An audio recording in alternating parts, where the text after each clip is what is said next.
We're back on this Sunday morning with the leader of Knox County Schools, Superintendent Dr. John Rysewyk. John North. Dr. Rysewyk, no doubt we need to make sure that high school graduates have all the academic skills, reading, math that they need. But let me kind of wander into maybe a more nebulous area, and that's preparedness for life.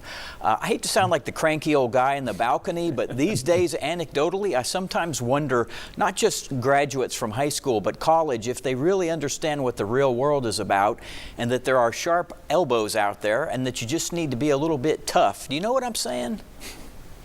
Definitely, great. We call that grit lots of times, and really thinking about what that looks like, because no matter where you come from or what your background is or what you do, you're gonna run into adversity at some point. And just really how do we persevere through those things? How do we problem solve through those? And so one initiative we have, one of our 4 priorities is career empowerment and preparation. And we really believe in Knox County Schools, an organization has to know what it is uniquely positioned in a community to do. And we as a school system are to prepare the next generation of students to run Knoxville, be in Knoxville, be contributing citizens to Knoxville. And we definitely want to make sure that we're preparing them from that. All the way back to when we did interviews for principals in elementary school, that was one of the questions. How do you stress career empowerment? And we've gotten lots of great answers from those elementary principals to bringing in parents and grandparents who are professionals to come talk to students, to exposure to colleges and different kinds of things. But really a big initiative for us is really in that middle to high school, especially in our high schools where we're looking at our 865 academies.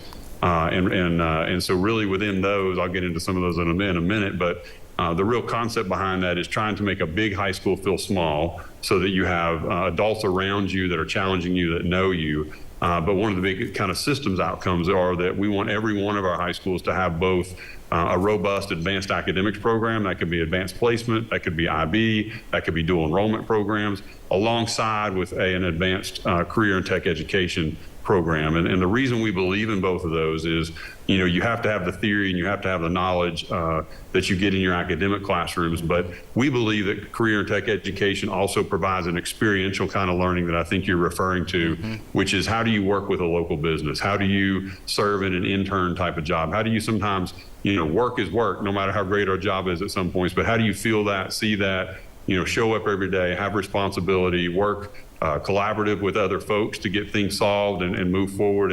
And so for us, you can't have one or the other. It's not a track that you pick now. All of our graduates need to be exposed to both. This is probably a good time to bring up 865 academies. And I think things are happening right now for KCS.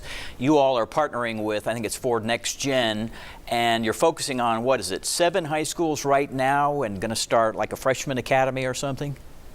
Correct. So it's a multi-year process. And again, we began this conversation with our principals a couple of years ago, kind of saying, are we really producing, back to the numbers that you all referred to about, kind of what students are doing when they leave high school, are we really preparing students for that next step after they leave Knox County high schools? And so looking at that again, the concept is sometimes it's easy to get lost in a big school of 1,500 or 2,000. So how do we take big and make it feel smaller? And part of that is, how do you divide up a school for that to happen?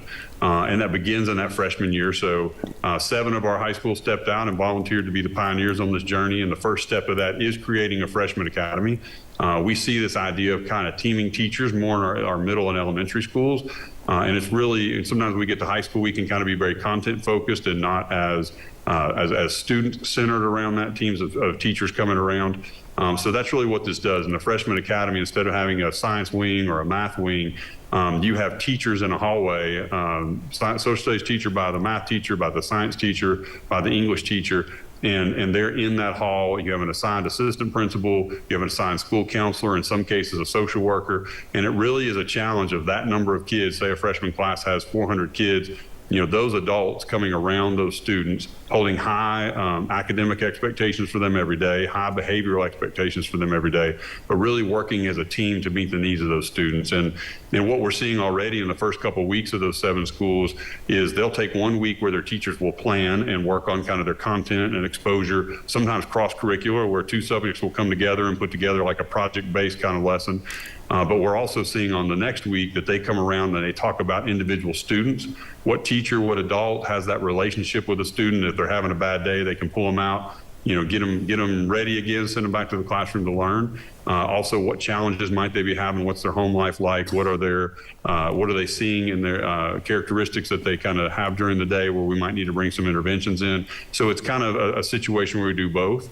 I've been able to go to see 4 of the 7 in action already this year, and I know at one of our schools, the first 2 weeks in, there was just kind of buy-in to where they do certain things with cell phones, where they put them in kind of pockets when they come in the room so they're ready for work, and they take attendance off of those things. They have common themes that they're working on. There's a freshman seminar class that really exposes them to some of the soft skills we're talking about that you need to be able to work collaboratively and problem solve.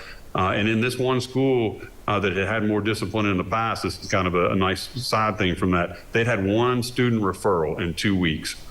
Because the students understood the expectations and they had all the adults on the same page around them, holding them to high behavioral and academic expectations. We've got to take another quick break, Dr. Rysewyk, but just quickly in 15 seconds, what is the proof of performance with that program? What will you be able to point to and say it's working?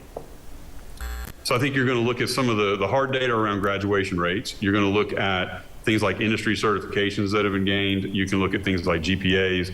You can look at the course sequencing that students have taken. Hopefully they've had dual enrollment courses, advanced placement courses, that they're showing that their ACT scores are all those things that we hope to improve. And then the other side of that is, like I said before, you will probably see decreased discipline. We've seen those. We'll see more awareness and connection to the community, and local businesses will be very connected to those schools and have ownership as well. All right, we've got to take another quick break inside Tennessee. Dr. Rysewyk is with us. We'll be back in one moment right after this.